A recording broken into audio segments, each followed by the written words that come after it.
Maka kata Nabi, ketika orang sedang salat, sedang bermunajat dengan Tuhannya, jangan kau keraskan bacaan Qur'anmu di dalam masjid.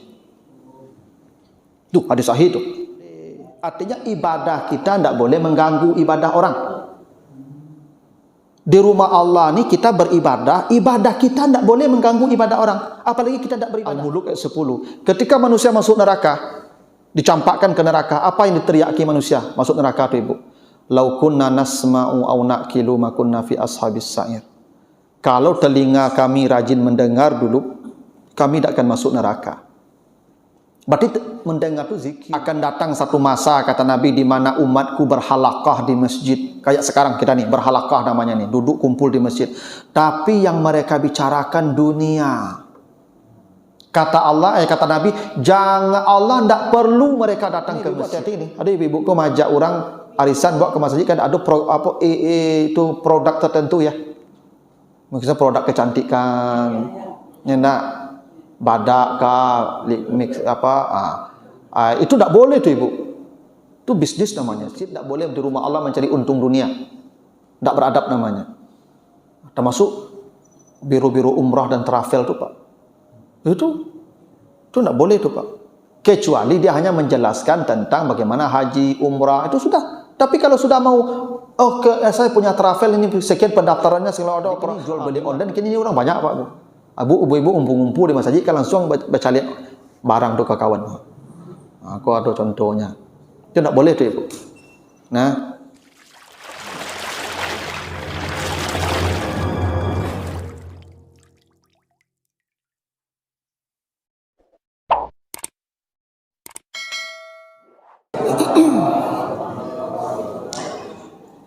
Alhamdulillahirabbil alamin. Assalatu wassalamu ala asrafil anbiya'i wal mursalin wa ala alihi wa ashabihi ajmain. Bapak, ibu-ibu kaum muslimin jamaah salat maghrib yang dimuliakan Allah, kembali kita bersyukur kepada Allah atas segala karunia-Nya. Salawat dan salam untuk Nabi kita Muhammad sallallahu alaihi wasallam. Bapak ibu yang saya muliakan, malam ini kita akan bahas ayat dan hadis yang terkait dengan adab di masjid.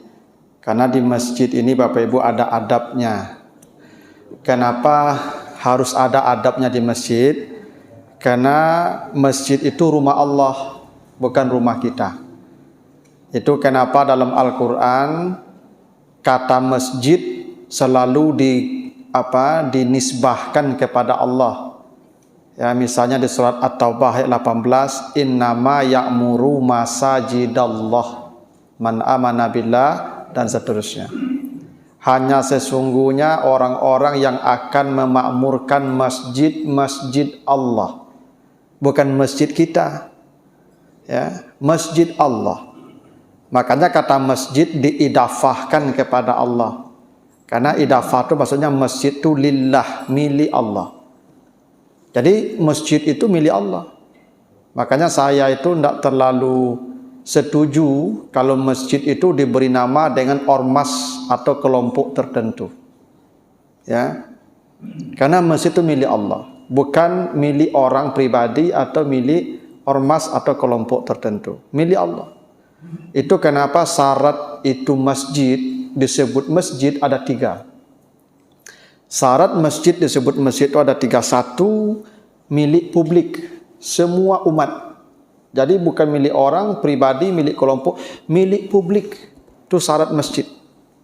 Ya. Yang kedua ada bangunan, walaupun tiang-tiang. Yang ketiga ada salat berjamaah 5 waktu. Kalau ketiga syarat ini dipenuhi itu masjid namanya. Ya. Makanya Bapak Ibu musalla yang yang sebut musalla itu masjid itu. Ya, karena dia milik publik, ada bangunan, salat 5 waktu itu masjid itu. Makanya Bapak Ibu kalau masuk musalla itu tetap salat 2 rakaat itu. Ya, tapi tidak tahiyatul musalla, namanya salat sunat saja 2 rakaat. Ya, itu. Kan tidak ada Jumat di situ Ustaz. Bapak Ibu, masjid itu tidak ada hubungannya dengan Jumat. Jumat itu bisa saja di hotel. Jumat bisa di rumah sakit, bisa di hutan, bisa di pasar, asalkan ada orang di sana, 12 harinya Jumat di waktu zuhur, ya Jumatlah di mana saja. Di jalan pun bisa Jumat tuh, kalau perjalanan tuh, ya di mana waktu zuhur datang hari Jumat, Jumat di sana tuh Bapak. Tidak ada hubungan dengan masjid itu. Ya, nah syarat masjid itu milik publik. Nah, karena itu masjid itu semuanya milik Allah, masajid Allah. Nah karena itu, karena kita di rumah Allah, tidak di rumah kita, tentu ada adabnya. Kalau tidak mengikuti adab-adabnya, berarti bisa jadi kunjungan kita ke rumah Allah itu jadi maksiat. Harus ada adabnya, Pak Ibu. Kita kalau sudah berada di rumah Allah itu, kalau tidak beradab, kata Allah bisa jadi kita menjadi orang yang paling zalim. Coba Bapak Ibu lihat nanti Al-Baqarah ayat 114. Wa man azlamu mimman mana'a masajidallah an yuzkara fi hasmuh wa sa'a fi kharabiha. Kata Allah, adakah orang yang lebih zalim daripada orang yang menghalang-halangi ya orang berzikir di rumah Allah, di masjid Allah. Jadi kalau ada orang Bapak Ibu menghalang-halangi orang berzikir di masjid, itu orang yang paling zalim. Menghalangi orang berzikir di masjid itu bukan hanya menutup akses ke masjid, bukan hanya menutup pintu masjid. Enggak. Menghalangi orang berzikir di masjid itu, orang salat, orang beribadah, orang berzikir, ibu, bapak mau tarik orang itu, menghalangi orang berzikir namanya itu. Enggak beradab namanya itu. Ya. Orang berzikir, orang mengaji, orang salat sunat, orang mendengar ceramah, awak mota. Mota itu menghalangi orang dari zikir di masjid namanya itu. Dan itu manusia yang paling zalim kata Allah. Ya. Tidak ada lagi orang lebih zalim daripada itu, orang yang menghalangi orang lain berzikir menyebut nama Allah di rumahnya, di masjid Allah. Nah, itu kalau kita tidak beradab begitu. Jadi Bapak Ibu boleh jadi orang sedang salat sunat atau orang sedang berzikir, ibu mau takari di masjid itu. Itu ibu sudah berbuat zalim, bahkan paling zalim perbuatan ibu itu nama itu.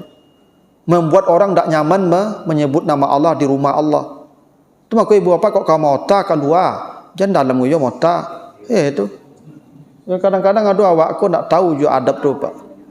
Ya, dah. Ya, kalau kamu takari nya jangan dalam masjid kau. Baik keluar tu ada pulang. Itu. Karena di rumah Allah ni kita menyebut nama Allah. Ya toh? Orang ka beribadah di situ, wak ka mota di situ. Bu kalau nampak ibu-ibu mota sedang ceramah tu, bu malih macam itu ibu. Oh. Apa-apa jarang motanya ibu, ambo bercalik tu. Dan pauta aku ibu-ibu. Iya. Iya. Iya, itu ibu-ibu kok dasar pauta Pak. Ya warna pauta. Tadi lapai dari rumah ke masjid ko berdua je berjalan lah mota sepanjang jalan itu. Tiba siku duduk dakik-dakik mota je balik. Sudah assalamualaikum mota je. Ya orang ceramah mota je. Beko pulang mota lah balik. Dah tiba di bongko pagar tagak tengah jam le mota di bongko pagar. Tapon yang dia otak nak tahu nak sudah-sudah mota itu. Ya berhenti lah mota di masjid ko. Ya, cobalah ibu-ibu pasar dakik duduk berdua tu gabik langsung tu mah. Mota tu mah. Tu makanya ibu-ibu ambo kalau nampak ibu-ibu mota ambo ceramah tu ambo melengah tu ambo kamari berdoa. Ya tu. Karena kalau boleh mota kan tak perlu kecik ambo lah tu. Maka ambo melengah ke orang mendengar ambo tu. Di tagahan merang kau kayak ibu-ibu kalau di tagahan tak mau lah. Ya, orang kawa ancak awak melengah saya. Itu ibu mandi kau ado ambo melengah kau melengah ambo nya tu tandu ibu mota tu. Jadi salam bu kalau ceramah kalau nak baduk ibu kalau model kau baduk tu tado dengan samping bu kau mota kau. Tu. Apa jarang mota nya. Kau ada apa-apa pota ibu maja tu. Gitu. Nah, karena itulah Allah mengatakan itu zalim orang itu tu. Itu termasuk menghalangi orang berzikir di rumah Allah namanya itu. Dah ibu kalau cobalah ibu. Ibu kalau mendengar ceramah, tu orang mau takari di samping ibu. Tak tagadu ibu rasanya ya? Tagadu awak ibu. Iya betul dah mau tayo lah kecil betul.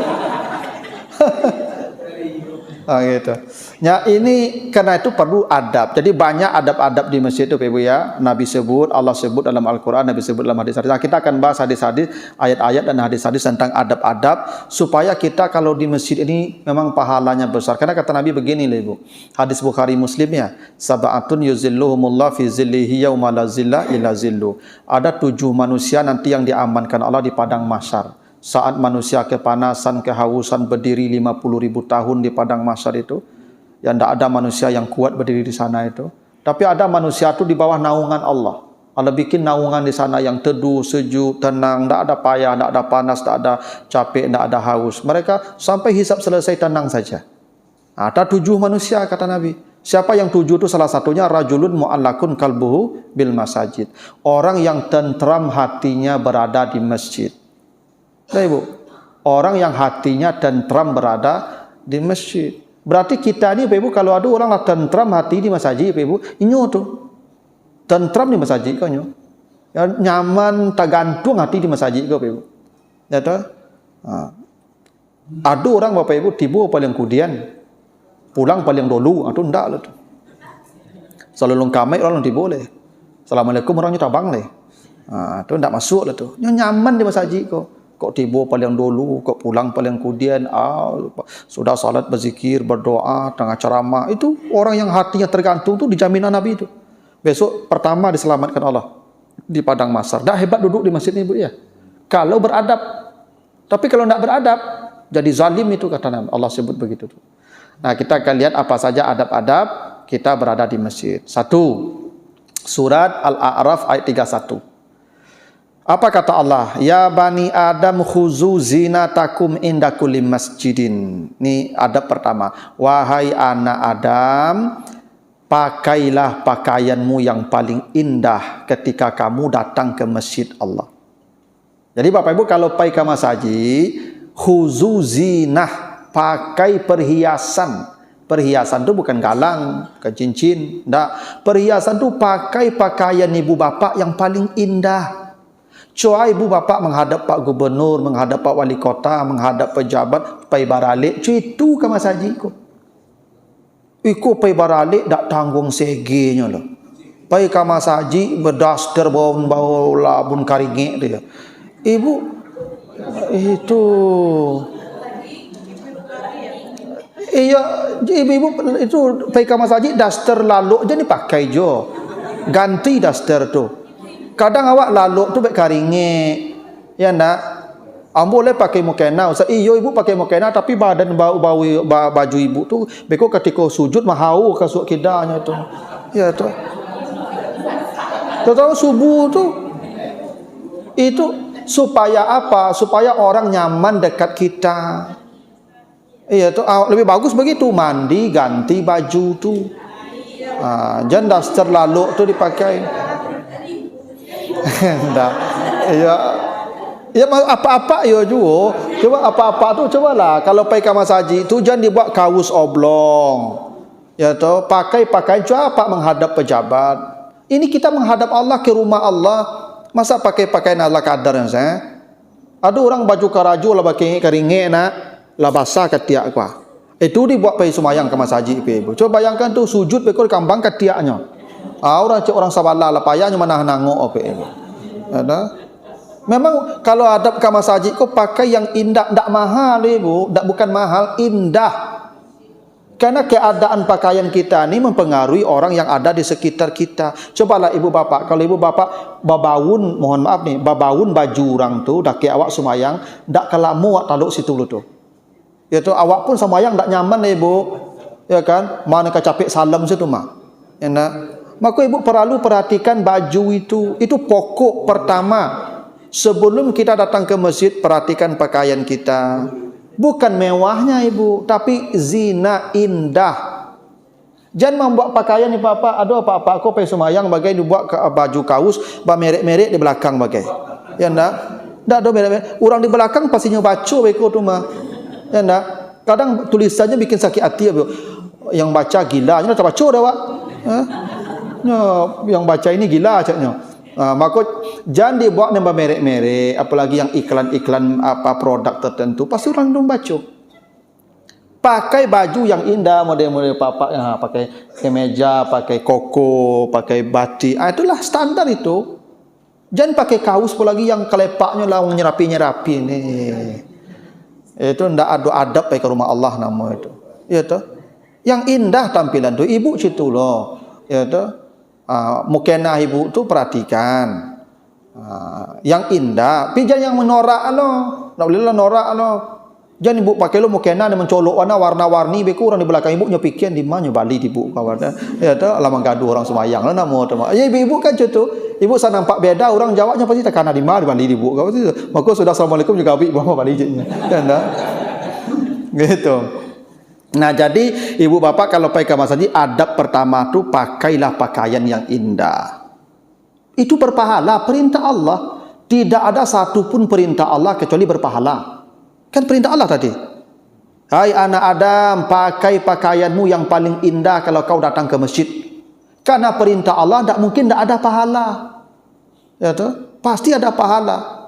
Nah, itu adab namanya. Supaya begini, kita kalau tampilan kita indah ke masjid, itu orang-orang di sekitar kita tu menjadi nyaman pula berada di masjid. Awak kalau orang di sekitar awak tidak membuat awak nyaman, pasti awak capek keluar. Kenapa? Mangga orang nyaman di mall, Pak Ibu. Kalau pergi ke mall tu rancak-rancak orang ke situ, Ibu. Kok nyaman? Kamu kok buruk-buruk kok orang gaek saya di mall tu tapi pulang orang capek tu mah. Tapi di mall tu nang mudo-mudo nang bakilik dan rancak-rancak tu kok lama-lama orang di mall tu, Bu. Ya nak? Aculah di masjid orang gagah-gagah situ, Pak. Pasti orang betah di masjid. Tapi kalau ke masjid tampilan urak-urakan, bau, orang malih di masjid ke, Pak Ibu. Ya tu, itu adabnya itu. Pakai pakaian yang indah. 2. Hadis dari Jabir, hadis Bukhari Muslim. Ini hadis sahih ya. Man akala sauman au basalan falyatazilna au qala falyatazil masjidana wal yaqut fi baitihi. Kata Nabi, siapa yang makan bawang merah, bawang putih, maka dia jangan masuk ke masjid kami, duduk sajalah di rumah, kata Nabi. Itu hadis sahih Ibu ya. Siapa yang makan bawang putih, bawang merah, jangan datang ke masjid kami, duduk sajalah di rumah. Ini bukan berarti Bapak Ibu, ini ya makan ini kalau kita makan yang beraroma tidak sedap, ya bawang contohnya dulu bawang yang dimakan Nabi. Nabi tidak makan bawang, tapi dulu di masa Nabi bawang yang ada yang baunya tidak sedap. Karena Nabi pernah ketika Nabi hijrah, Nabi menginap di rumah Abu Ayyub Al-Ansari. Nah, Abu Ayyub ini pernah masak yang ada bawang. Nabi tidak makan masakan itu. Abu Ayyub bertanya, ya Rasulullah, kenapa kau tak makan masakan kami? Tidak enakkah masakan kami? Kata Nabi, saya tidak makan bawang. Karena bawang itu aromanya tidak sedap. Makruh, itu makanya makruh namanya. Makruh itu dibenci. Dia tidak haram, dibenci saja. Maka Bapak Ibu kalau makan jari yang patai, bawang itu ya jangan datang ke masjid, kata Nabi. Ini maksudnya jangan Bapak Ibu mengiru rancak makan jari yang tak perlu ke masjid, rumah saya lah. Nanti kecek Nabi begitu. Tak begitu tu Ibu.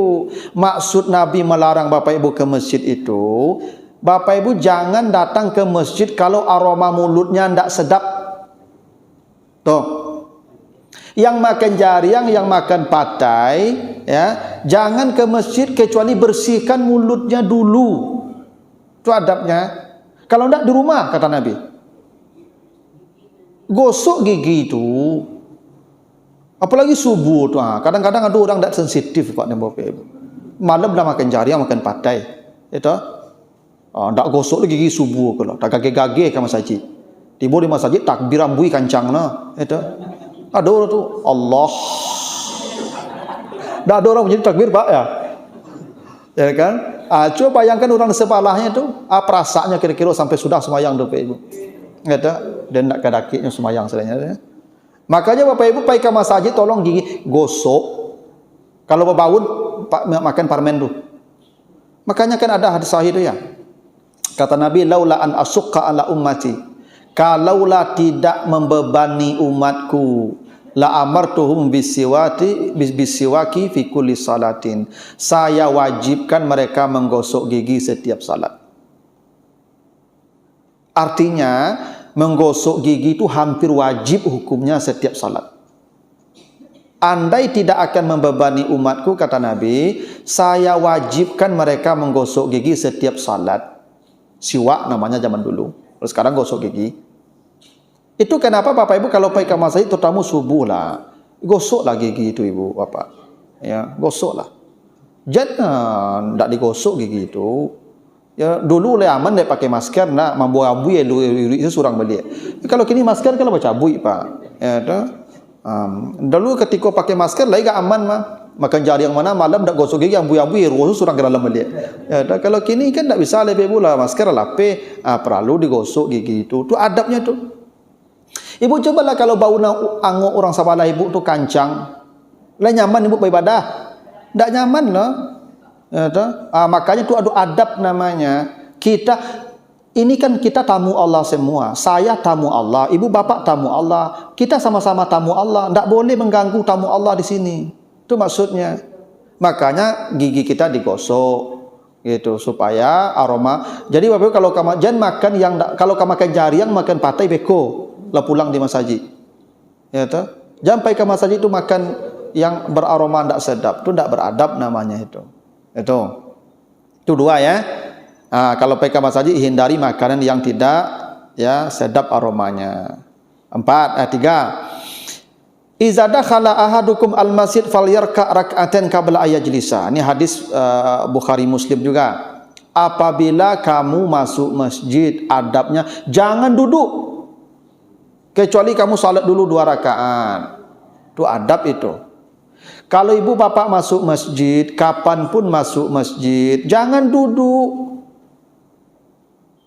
kecuali salat 2 rakaat. Adabnya, kapanpun masuknya, apapun keperluannya, salat 2 rakaat dulu. Nah ini bukan hanya perintah salat. Gini, Nabi mengatakan kamu masuk masjid jangan duduk kecuali salat 2 rakaat. Syarat salat apa? Berwuduk, suci. Artinya jangan pernah masuk masjid dalam keadaan tidak suci. Itu maksudnya. Salat konsekuensi bersuci. Jangan Bapak Ibu masuk masjid kalau tidak bersuci. Karena kita di tempat yang suci, di rumah Allah yang suci, syaratnya kita suci pula. Tidak boleh tidak suci di sini. Itu kenapa orang junub haram masuk masjid. Makanya kata Allah begitu di surah An-Nisa 43 tu. Apa kata Allah? Wala junuban illa abiri sabilin hatta tagtasilu. Jangan pernah kamu ya mendekati salat dan tempat salat ketika junub sampai kamu mandi. Tak boleh. Makanya ibu-ibu haid tak boleh masuk masjid. Kenapa? Ini rumah suci. Ibu tak suci. Walaupun ada pendapat mengatakan begini, dulu kenapa perempuan dilarang masuk masjid dalam keadaan haid? Dulu tak ada pembalut, tak ada pengaman, takut darah tercecer di masjid, kotor masjid. Tak begitu. Dulu masjid tak seperti sekarang, tak ada keramik, tak ada kia, tak ada karpet. Dulu masjid lantai kasih saja. Masjid Nabawi itu lantai kasih saja. Kau sahabat meludah ke dalam masjid itu. Kata Nabi, kalau kamu batu ada dahak, meludah ke kiri. Bagaimana cara menyelesaikan meludah di masjid itu? Timbun, kata Nabi. Dulu masjid itu gampang urusannya. Makanya ada orang Badui datang pipis ke di sudut masjidnya. Sampai Umar berang tu kena lampang di Umar tu, kata Nabi biarkan, kata Nabi. Setelah pipis orang tu suruh ambil air 1 ember. Ambil air 1 ember, siramkan di sana suci itu. Gitu. Itu artinya masjid seperti sekarang. Jadi kalau ibu-ibu berceceran darah haidnya pun gampang, tinggal timbun saja. Suci, bersih. Bukan soal darah tercecer atau tidak. Ibu dilarang masuk masjid karena ibu najis. Ibu sedang haid itu ibu najis. Itu maka ibu tak boleh pegang Quran nih. Jangan pegang Quran ketika haid, ibu najis. Ya, bukan najis seperti kotoran. Ibu itu najis ainiyah namanya. Status ibu sedang najis ketika itu, makanya ibu tak boleh pegang Quran. Pegang Quran tak boleh, baca boleh. Ibu kalau haid boleh baca Quran. Baca saja yang ada di hafalan ibu. Atau yang di HP boleh nih. Karena yang di HP ini bukan Quran, ini HP. Ya, kan ada Quran ini program namanya di sini. Program itu tidak mushaf, yang mushaf nih, yang lembarnya suci namanya ini. Ini namanya suhuf mutahharah. Ya, lembar suci namanya. Makanya ini tidak boleh masuk kamar mandi. Tak boleh masuk WC ni, bawa ke WC tak boleh ni Pak Ibu. Suci. Kalau HP boleh bawa ke WC, ya nak. Walaupun ada Quran di situ, tidak Quran program namanya, memori. Ya kau boleh bawa kamar mandi kau. Kalau Quran jangan. Kalau HP kau sama juga di kapal lu ambo kau ada Quran kau ibu. Walaupun tidak banyak, ada Quran di situ. Ambo kalau pergi kamar mandi tak mau tinggal kapal lu ambo di luar, ibu bawa ke dalam ibu. Ya nak. Ini sama ini. Tapi yang ini suci. Ibu yang haid tak boleh pegang ini nih. Itu ibu tak boleh masuk masjid karena masjid itu rumah Allah yang suci. Yang masuk masjid harus suci, harus bersuci. Itu makanya Bapak Ibu saya tuh sering sampaikan ke pengurus tuh, kan di masjid-masjid itu ada kamar-kamar garim tuh Pak. Itu kan ada ustaz tinggal itu. Kan garim-garim Bapak kan tak menikah, alun menikah mereka. Ya pasti junub tuh, pasti mimpi basahnya tuh. Pasti. Makanya bikin pintu keluarnya di samping. Tak boleh dia lewat di sini. Pergi kamar mandi itu ke sana, tak boleh lewat ini. Karena ini area suci. Tak boleh yang tak suci lewat area ini. Itu makanya kalau lewat ke sini illa abiri sabilin. Seperti orang menyeberang jalan raya. Ibu menyeberang jalan raya misalnya gini lah. Ibu tadi dengan ceramah di situ. Tinggal HP ibu. Ibu di rumah tak kena HP tinggal di masjid. Balik ibu ke masjid, kirunya di jalan ke masjid, ibu haid ibu. HP di dalam, ibu balari pergi ambil HP tu. Cuma ibu menyebarang jalan gadang, situ ibu ambil HP tu, lari lo keluar cepet. Tak boleh, lo mota duduk sikot agak tak boleh. Karena ibu tak suci. Itu adab di masjid begitu. Ya, yang tak suci tak boleh ke masjid. Tak boleh lama-lama di masjid. Ya, tak? Makanya kadang saya sering kadang Pak. Kan ada acara pesantren Ramadan tu, anak SMP, anak SMA Pak. Kan di masjid kan? Anak SMP, anak SMA tu lah haid tu Pak Ibu. Iya, haid SD kelas 6 pun lah haidnya tu Pak. Jangan dibiarkan yang haid tu di dalam masjid kok. Kadang anak-anakku dia takut yang dia dapat nilai, takut dia gagal tu. Tetap aja dia belajar dalam masjid. Tak boleh tu. Maka guru-guru pengawas tolong pastikan siapa yang haid tu kelasnya di luar. Di teras tak apa-apa. Karena teras itu bukan masjid. Yang masjid area ini. Jadi yang haid spesialkan tempatnya, materinya. Jangan digabungkan di dalam masjid ini Pak. Karena kan begitu tadi, kamu kalau masuk masjid jangan duduk kecuali salat 2 rakaat. Artinya apa? Suci masuk masjid itu. Itu logikanya. Bukan hanya disuruh salat 2 rakaat sebelum kita duduk. Masuk masjid tidak boleh tidak dalam keadaan suci. Itu adab namanya. Gitu. Nah di samping itu memang kita disuruh salat 2 rakaat. Ya toh? Makanya ibu-ibu yang sedang dengar ceramah kok buang angin, duduk dulu. Sulit. Tidak usah salat lagi. Buat dengar ceramahku wajib hukumnya, salat itu sunatnya. Yang wajib ambil. Ibu kalau mulai ceramah, ibu termasuk masjid, tidak usah salat lagi. Kalau boleh, boleh. Kalau ibu tanya, boleh tak mau salat 2 rakaat? Boleh. Cuma lebih baik dengar ceramah, karena ini wajib. Ya, belajar tu wajib. Nah, yang wajib dahulukan sama Bapak Ibu khutbah Jumat sudah apa-apa ni Jumat, khutbah sedang berlangsung, apa salat datang, oranglah khutbah. Boleh tak salat sunat 2 rakaat? Boleh. Kalau tanya boleh, boleh. Ada hadis sahih Bukhari itu. Nabi suruh sahabat salat. Ya, tapi tidak yang afdalnya dengar ceramah khutbah tu wajib hukumnya. Makanya ibu kalau buang angin kini ke, wuduk dulu, masuk balik. Jangan sampai isya tak berwuduk dalam masjid ke. Itu ibu adabnya. Ya tu. Kecuali lah buang angin untuk sebentar, saya wuduk kantui, jangan wuduk panjang saya bila dengan ceramah lai. Biar dia wuduk panjang saya kata. Ya kok lalos ya. Ya bisa jadi kan tak ada remnya lah. Lablong rem ko, wuduk kantui. Ya, jangan wuduk panjang saya. Biar dia dengan ceramah mereka. Ya dah, bila kan ceramah lah. Ya dah, sama juga ibu-ibu kalau mau tidur wuduk kan? Perintah Nabi begitu. Iza ataita ila firashika, kalau kau mau datang ke kamar tidurmu, ke atas pembaringanmu, falyatawadda wudu akali salat, berwuduklah dengan wuduk salatmu.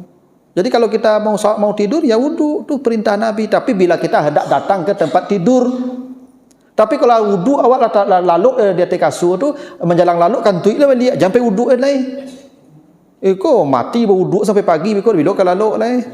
Ada kantui uduk tu. Okey cepat di luar sana kalau lalu lah jangan panik dah namanya. Sekali saya wuduknya, jangan wuduk panjang gitu. Nah, jadi memang Adabnya begitu. Ibu bapak kalau masuk masjid jangan duduk kecuali salat 2 rakaat. Ini bapak ibu, ya, ada kasus begini. Bapak ibu datang sudah azan subuh, ya toh, dah terlambat tibu. Waktu sami ni orang kamat dekat Jangan duduk, berdiri menunggu iqamah. Bapak ibu salat sunat, salat subuh berjamaah nanti, kalau tidak duduk ya, itu pahala tahiyatul masjid tetap diberikan Allah. Kan perintah Nabi, jangan duduk sebelum salat 2 rakaat. Kan subuh dah salat. Ya, pahala tahiyatul masjidnya, memang salat tahiyatul masjidnya tidak ada. Tapi pahala tahiyatul masjidnya ada. Kalau bapak ibu tidak duduk sampai iqamah, sampai salat subuh. Tapi kalau duduk, hilang pahala itunya. Pahala menunggu ya, berdirinya itu. Kan perintah Nabi, bila kamu masuk masjid, jangan duduk sebelum salat 2 rakaat. Kan subuh salat. Nabi kan mengatakan sunat atau wajib. Enak. Ibu bapak terlambat, orang ke ikamat, tunggu saya ikamat tu sambil tagak, salat zuhur, ala dapat tahiyatul masjid mah. Walaupun kita salat zuhur. Begitu, kenapa dilarang kita duduk tadi? Karena adabnya begitu. Jadi ada adabnya. Kecuali ibu-ibu lapan yang tagak, bobot badan badik kan, menunggu ikamat kalau oyong-oyong saja kan, udahlah duduk selesai. Itu. Atau ibu bapak misalnya kalau dah salat ni, waktu terlambat di bawah katu 1 minit, 2 minit itu sembahyang sunat. Tetap sembahyang sunat, tidak apa-apa, salat sunat lah. Tapi kalau sudah ikamat, fala salata ilal maktubah, tinggalkan semua salat sunat. Ibu serakaat, Allah, serakaat baru kamat orang, bunyi alarm kamat, tinggalkan. Segera, bapak ibu lah dapat ya tahiyatul masjid tu, walaupun baru 1 rakaat. Yang penting bapak ibu jangan sampai terlambat takbiratul ihram tu, itu tidak boleh. Takbiratul ihram imam tu Allahu akbar, apalah satu Allah kepada belakang langsung. Kan kata Nabi begitu, ju'ilal imam liyutamma bi, imam wajib diikuti, iza kabbara fakabbiru, bila dia sudah takbir langsung kamu takbir. Maka pakai fa, takkib. Jangan imam pula takbir sembahyang sunatnya rusud, apa dosa tidak, tapi Allah murka. Allah marah kepada orang yang mencari yang sunat, mengabaikan yang wajib. Allah murka pada orang yang begitu. Makanya ibu-ibu bapak kalau nanti udah ikamat berbunyi alarm dulu, kan ikamat orang itu yang ikamat sajalah. Kalau sudah berbunyi alarm ikamat saja langsung, jadi pikir orang sembahyang belakang tu kayak tunggu sudah bilo ke sudah beko tu ikamat saja lah. Apa ibu orang kalau ikamat itu berhenti saja jangan menyerengi lo kadang ikamat uang tak mencelik cali orang jangan menyerengi lo terlambat tiba menyerengi orang lo capek dah tiba tadi. Kadang-kadang ada sebagian awak cetu tu pak, aku telah tiba kemudian itu tidak ditunggu orang no. Kamai saya langsung, asal bunyi alarm kamai, asal bunyi alarm kamai. Yang sarung sembahyang tinggal, ya kan? Baca rumah meninggal saja, ya tinggal saja. Karena itu kalau sudah ikamat berhenti saja. Tapi memang adabnya begitu, jangan duduk. Kecuali kita salat 2 rakaat atau berdiri saja menunggu ikamat hingga kita salat subuh. Ya, itu duduk, kita duduk salat subuh itu. Itu aturannya. Ada kasus. Jadi kasus itu hadisnya begini. Ini seorang sahabat, dia terlambat datang. Nabi sudah salat subuh. Habis salat subuh, salam, dia salat sunat 2 rakaat. Kan tak boleh salat subuh selesai salat subuh salat sunat.